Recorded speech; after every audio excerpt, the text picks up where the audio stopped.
Alasan mengapa disebut pintu adalah karena dua siluet besar ini sama-sama dijaga. Nyatanya, di balik siluet itu, masih ada tembok yang rusak, dan puing-puing mengambang di angkasa, dan kabut iblis redup. Fokusnya bukan pada ambang pintu, tetapi pada dua siluet besar ini. Qin Yichen melihat lebih dekat, coraknya sedikit berubah, dan dalam hal bentuk, dia tidak pernah kehilangan harimau dan singa yang menjaga gerbang batu perunggu. Namun, dua siluet, di sebelah kiri adalah kelabang yang terjerat di atas batu besar, dan di sebelah kanan adalah kalajengking yang agak tidak aktif dengan bagian ekor. Tidak heran itu akan disebut serangga bau oleh Ziyun. Setelah tiba di alam seperti Qin Yichen, tentu saja dia tidak akan takut dengan bentuk tubuhnya. Setelah memastikan bahwa kedua siluet itu tidak memiliki nafas yang berbahaya atau bahkan vitalitas, Qin Yichen gelisah dan berjalan menuju kedua siluet itu dengan kewaspadaan dan keraguan. Apa ini? Apakah itu juga ada seperti binatang penjaga? Tapi singa dan harimau itu telah menjadi roh abadi. Tapi dua racun ini. Qin Yichen masih berpikir, tetapi awan ungu besar sudah mengulurkan tangan, mencubit cangkang kelabang. Jangan main-main. Kaca, pengingat Qin Yichen selangkah terlambat, tetapi dia tidak melihat apa-apa setelah melihat Ziyun, dan dia santai. Ziyun berdiri di tempat, sedikit terpana, memegang sepotong cangkang yang dijepit olehnya. Bos, aku benar-benar tidak punya banyak energi. Qin Yichen juga melihatnya. Meskipun cubitan Ziyun adalah kekuatan tangan Golden Immortal, itu jauh dari kekuatan yang pecah ketika dia benar-benar membunuh. Kamu bisa menghancurkan cangkang ini dengan sejumput? Tampaknya kelabang ini telah mati selama bertahun-tahun, tetapi binatang penjaga di luar gerbang batu perunggu masih ada, dan kekuatannya tidak dapat dicubit sampai mati oleh Ziyun. Qin Yichen melihat sekeliling, dan menemukan bahwa kelabang ini hanya memiliki satu cangkang tubuh. Meskipun tidak dikeringkan dengan udara, itu bisa dihancurkan oleh Ziyun. Itu bukan ancaman, dan itu tidak ada nilainya. Oleh karena itu, Qin Yichen bingung. Anda harus tahu bahwa jika kalajengking beracun kelabang ini mirip dengan keberadaan binatang penjaga, kekuatannya tidak lemah. Cangkangnya tidak sebagus jubah perak yang dianggap Ziyun sebagai penyeka kaki. Itu tidak bisa dihancurkan sesuka hati. Kedua orang ini sama sekali tidak dekoratif, meskipun tubuh berdaging tidak lagi tersedia. Tetapi di tempat ini, iblis ada di mana-mana. Mereka ditempatkan dengan sangat mencolok sehingga mereka tidak dapat dengan mudah mati. Apakah mereka telah berubah menjadi roh yang tidak berkematian? Qin Yichen diam-diam menganalisis bahwa pada saat ini, suara Hong Lian datang dari Sea of Consciousness. Nak, tebakanmu benar. Menurut senior, mereka mungkin sedang menembaki. Menyebalkan. Ya, sama seperti Mithril Emperor Silkworm, setiap kali menembus alam, ia akan keluar dan menjadi lebih kuat. Bukankah ada ungkapan yang disebut memecahkan kepompong menjadi kupu-kupu? Ini memiliki arti yang mirip. Kelabang dan kalajengking beracun keduanya serangga, jadi mereka mungkin sedang menembaki. Hancurkan itu. Qin Yichen menggosok dagunya, yang mungkin merupakan salah satu roh iblis dalam kabut iblis yang luas ini, berbisik pelan. Tetapi yang pertama gemetar dan tiba-tiba memikirkan sesuatu. Serangga. Seperti Yin Xiao. Apakah ini terkait dengan Chongmen? Qin Yichen beberapa surga tahu. Faksi yang dimiliki Yin Xiao adalah Chongmen, yang merupakan pembangkit tenaga listrik tempat serangga menjadi monster.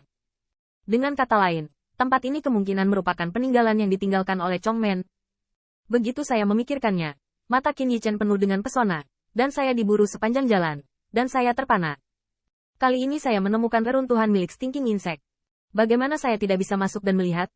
Ziyun bahkan lebih lugas. Dia menghancurkan cangkang dan mengangkat bubuk tepung. Dia mengatakan di awal bahwa nenek moyang serangga bau akan menjadi abu.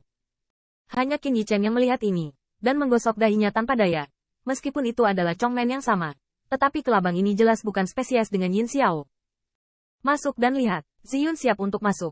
Tetapi Qin Yichen sedang melihat kekuatan abadi dan ingin mengamati lingkungan terlebih dahulu. Tetapi menemukan bahwa tembok yang hancur itu sunyi dan aneh. Dan meskipun tidak ada setan yang menyerang, kabut iblis di dalamnya jelas. Lebih baik dari luar lebih mengantuk. Pada saat ini, Qin Yichen mengedipkan matanya dan tiba-tiba menoleh ke belakang. Seseorang akan datang. Bas. Awan ungu mendengar ini.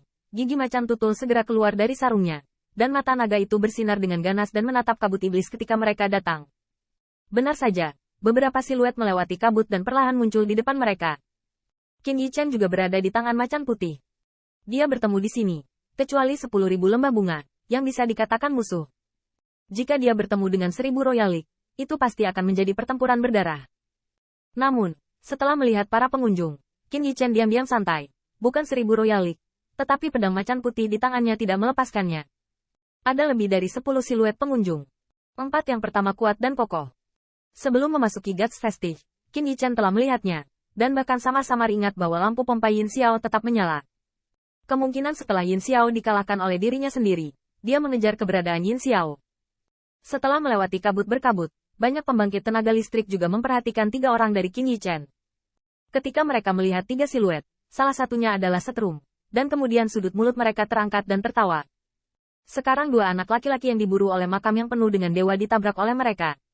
Bos, apakah Anda ingin memanggil 1000 Royal League? Ruang transmisi suara pembangkit tenaga listrik itu, dengan tampilan menikmati kemalangan orang lain, sepertinya ingin menyaksikan pertunjukan bagus di mana Qin Yichen diblokir di sini.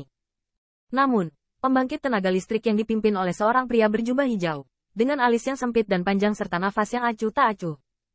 Setelah mendengar ini, matanya dipenuhi amarah, transmisi suara marah. Beritahu 1000 Royal League apa? Tentu saja, dia juga mengenali 3 orang Qin Yichen, karena sangat mudah dikenali. Belum lagi orang Qin Yichen 2 memegang pedang yang melambangkan status mereka. Tapi tetap saja, beritahu 1000 Royal League apa yang harus dilakukan? Apakah ada manfaatnya? Bocah ini sangat kaya dan berminyak sehingga dia mati di tangan 1000 Royal League. Apa menurutmu 1000 Royal League akan memberi kita rampasan perang? Adapun bantuan Yin Xiao, dibandingkan dengan harta anak ini, itu kentut. Terlebih lagi, mereka memiliki rekan yang mengejar Yin Xiao, dan terlihat bahwa hubungan dengan 1000 Royal League tidak terlalu baik. Saat dia melihat Qin Yichen, pria berjubah hijau mengambil keputusan. Masalahnya tidak pernah terungkap keluar. Harta karun pembentuk bisa ditelan oleh mereka sendiri.